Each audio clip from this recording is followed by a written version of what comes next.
গত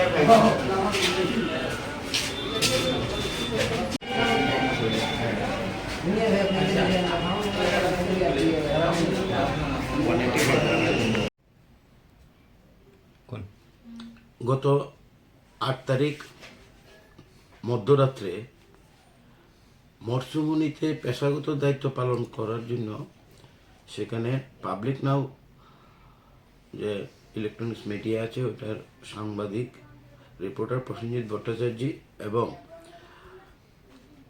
PB24 এর মিহিরলাল সরকার তারা এবং অন্যান্য রিপোর্টাররা যখন পেশাগত দায়িত্ব পালন করতেছিলেন ওই সময়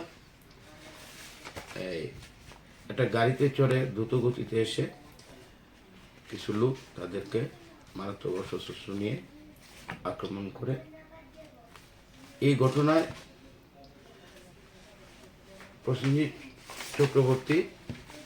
প্রসেনজিৎ ভট্টাচার্য একটি মামলা দায়ের করেন পূর্ব আগরতলা থানাতে, মামলা নাম্বার 103/2024 এবং পুলিশ ইনভেস্টিগেশন শুরু করে 3 জন একিউজ সৌরভ ভট্টাচার্য, সুকান্ত দেবনাথ এবং আকাশ বণিককে গ্রেপ্তার করে 10 তারিখ আদালতে প্রেরণ করে পুলিশ রিমান্ড চেয়ে। আদালত তাদেরকে 19/9 পর্যন্ত জুডিশিয়াল কাস্টডিতে এবং আয়োকে ওইখানে জুডিশিয়াল কাস্টডিতে ইন্টারোগেশনের পারমিশন দেয়। আজকে এই আসামিদেরকে আদালতে প্রেরণ করে পাশাপাশি আয়ু আজকে নতুন করে আরেকটি প্রেয়ার দেয় তাদের 5 দিনের পুলিশ রিমান্ড চেয়ে।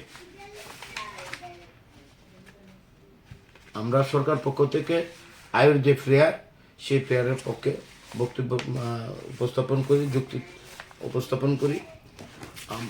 আসামি পক্ষের যারা ডিফেন্স লয়ার আছে তারাও তাদের পক্ষে বক্তব্য উপস্থাপন করেন। উভয় পক্ষের বক্তব্য শুনে আদালত যে একিউজদেরকে 2 দিনের পুলিশ রিমান্ড মঞ্জুর করেছেন এবং ওই ঘটনার সময় যে 21 পার্সনরা যে কমপ্লেনেন্ট এবং অন্যান্য সাংবাদিকদের মারধর করে পাশাপাশি তাদের কাছ থেকে নগদ টাকা এবং স্বর্ণের চেইন ছিনতাই করে নিয়ে যায়, তাদের যে ব্যবহৃত যে ক্যামেরা আছে এগুলো ভাঙচুর করে। তাহলে মানে কি হয়েছে? এটা ধারা দেওয়া হয়েছে under section 126 subsection 2, under section 118 subsection 2, 109 subsection 1, 108 subsection 5, 324 subsection 5, 351 subsection 2 and 3 within bracket 5 BNS। আজ কোর্ট মানে কি তাদেরকে কি করে আজকে উভয় পক্ষে বক্তব্য শুনে আদালতকে আমরা স্যাটিসফাই করতে পেরেছি এবং আদালত একিউজদেরকে 2 দিনের পুলিশ রিমান্ড মঞ্জুর করেছেন। কার কোর্টে উঠেছে এটা চিফ জুডিশিয়াল ম্যাজিস্ট্রেট কোর্টে উঠেছিল। আবার কবে তাদের প্রেরণ করা হবে? আবার আগামী 2 দিনের পুলিশ রিমান্ড তো 21 তারিখ তাদেরকে আবার আদালতে প্রেরণ করবে।